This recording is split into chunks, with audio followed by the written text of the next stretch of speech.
sense. It doesn't. But we can extract those orders. The other candidates were here this morning. We are not living here until you clear us.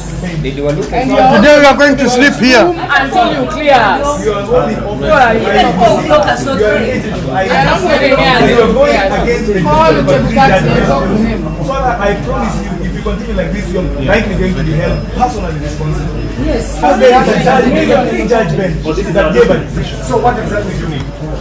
Number one, The original degree.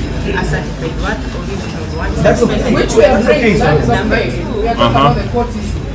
This issue, the decision of the court was that it quashed what the chairman had said.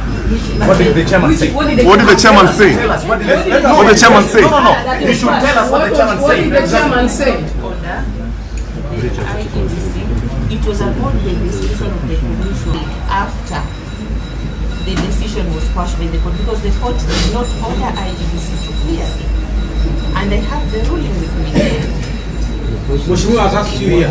Do you have an order? Why do we go to the court? Okay, which matter are you referring to? There are two matters. There was one that was that Justice Matiwa gave orders. Then there is a second one that was heard by a three-judge bench, which was constituted by the Chief Justice. Now, which one are you referring to? Which is the